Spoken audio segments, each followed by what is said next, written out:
안녕하세요. 한주 테슬라입니다. 오늘은 저와 함께 미국, 이스라엘, 이란 이 세 나라가 왜 이렇게 목숨을 걸고 전쟁을 하는지, 그리고 이 혼돈이 우리 투자자들에게 어떤 의미인지 단 한 번에 이해할 수 있도록 명쾌하게 정리를 한번 해봐 드리겠습니다. 이스라엘은 땅 크기가 우리나라 경상북도 정도밖에 안 되는 작은 나라입니다. 하지만 이 작은 나라가 전 세계의 주목을 받는 이유는 그 위치와 주변 국가들과의 관계 때문입니다. 이스라엘의 국경을 따라가 보면 한시도 긴장을 늦출 수 없는 상황임을 알 수 있습니다. 북쪽에는 레바논이 있습니다.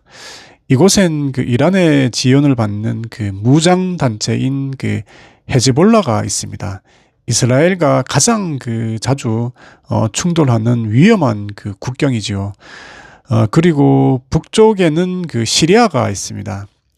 오랜 내전으로 혼란스러운 곳이지만 이란 군대가 주둔하며 이스라엘을 압박하는 통로로 쓰입니다.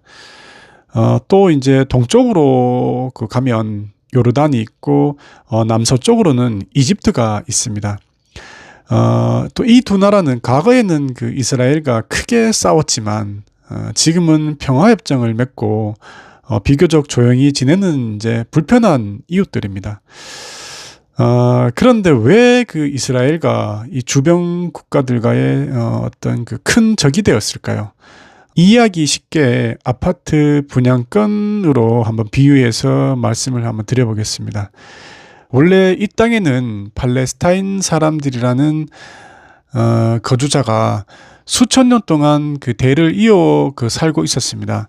그런데 2차 세계대전이 끝난 후 전 세계에 흩어져 있던 고생하던 유대인들이 나타나 여기는 2000년 전 우리 조상님이 받은 담청권이 있는 땅이다라고 주장하며 들어온 것입니다. 여기서 이제 두 가지 충돌이 발생합니다.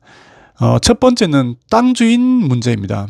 기존에 살던 사람들은 지금 실제로 사는 우리가 주인이다라고 이제 하고, 새로운 유대인들은 역사적으로 원래 우리 땅이라고 이제 맞섭니다.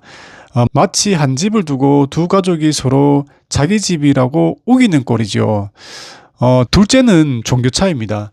이스라엘은 유대교를 믿고 주변 국가들은 대부분 이슬람교를 믿습니다.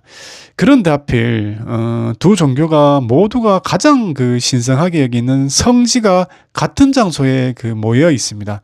서로가 우리 하나님이 주신 거룩한 곳이다 라고 양보하지 않으니 매일같이 자존심을 건 싸움이 벌어지고 있는 것입니다. 주변 이슬람 국가들은 자기 형제 같은 팔레스타인 사람들의 편을 들며 이스라엘을 몰아내려고 했습니다.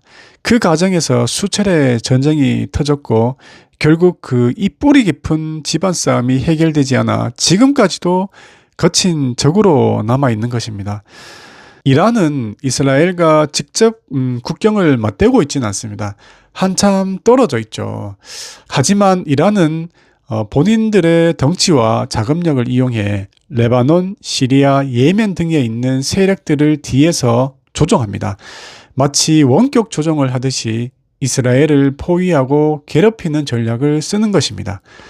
중동의 지도를 보며 두 나라는 멀리 떨어져 있는데도 왜 이렇게 격렬하게 싸우는지 의아하실 겁니다. 그 속 사정을 들여다보면 이렇습니다. 이란은 중동에서 가장 영향력 있는 나라가 되고 싶어 합니다. 우리가 가장 앞서서 이슬람의 원수인 이스라엘과 싸우겠다라고 외치며 주변 이슬람 국가들의 리더 역할을 자처하는 것입니다. 즉 이스라엘을 괴롭히는 것은 자신들의 체제를 유지하고 중동 내에서 큰형님 대접을 받기 위한 정치적인 계산이 깔려 있습니다.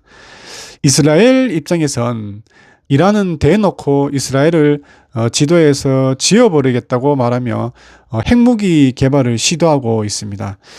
이스라엘은 땅이 되게 좁기 때문에 핵미사일 한 방이면 나라 전체가 사라질 수도 있다는 엄청난 공포를 느끼는 것 같습니다. 그래서 이란이 핵무기를 갖지 못하도록 핵시설을 공격하거나 과학자들을 저지하는 등 선제적인 공격을 퍼붓는 것입니다. 내가 죽기 전엔 너의 칼을 먼저 꺾겠다. 이런 필사적인 생존 전략인 셈인 겁니다. 미국이 이스라엘을 돕는데 단순히 친해서가 아닌 냉혹하고 철저한 그 세 가지 국익이 걸려 있습니다. 첫째는 믿음직한 정보원입니다.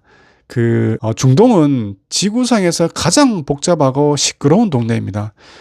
미국 입장에선 이스라엘은 이 동네 구석구석을 훤히 꿰뚫고 있는 가장 똑똑한 친구입니다. 이스라엘의 정보기관 모사드는 세계 최고 수준입니다. 미국은 이스라엘을 통해 위험한 정보를 미리 이제 듣고 대처할 수 있습니다. 즉 이스라엘은 중동에서 미국의 눈과 귀가 되어주는 핵심 기지인 셈입니다. 둘째는 에너지와 돈입니다. 중동에서의 전쟁이 크게 터지면 어떻게 될까요? 전 세계 석유값이 폭등합니다. 기름값이 오르면 물가가 치솟고 우리 테슬라 같은 기업들의 주가도 크게 흔들리기 마련입니다. 미국은 이스라엘이라는 강력한 우방을 통해 이 지역의 힘의 균형을 유지하고 세계 경제가 마비되지 않도록 관리하는 것입니다. 셋째는 가족과 같은 사이입니다. 미국 사회 내부 구조도 무시할 수 없습니다. 미국의 금융, 언론, 경제 전반에 걸쳐 유대인들이 구축한 네트워크와 영향력은 막강합니다. 이들은 미국 사회를 움직이는 핵심 엔진과도 같습니다. 따라서 이스라엘을 돕는 것은 미국 내부의 결속을 다지는 일과도 같습니다. 단순히 동맹을 넘어선 가족과 같은 혈맹이라고 부르는 이유가 아마 여기에 있습니다. 전쟁은 무고한 생명을 앗아가는 비극이지만 누군가는 이 혼란을 기회로 삼습니다. 에너지 수출국은 기름값이 오르면 가만히 앉아 있어도 막대한 부가 쌓입니다. 그리고 무기 산업은 미사일이 날아다닐수록 새로운 무기 주문서가 빼곡히 쌓입니다. 또 정치 지도자들은 외부의 적을 만들어 내부의 불만을 잠재우고 자신의 권력을 공공히 하려는 수단으로 전쟁을 이용하기도 합니다.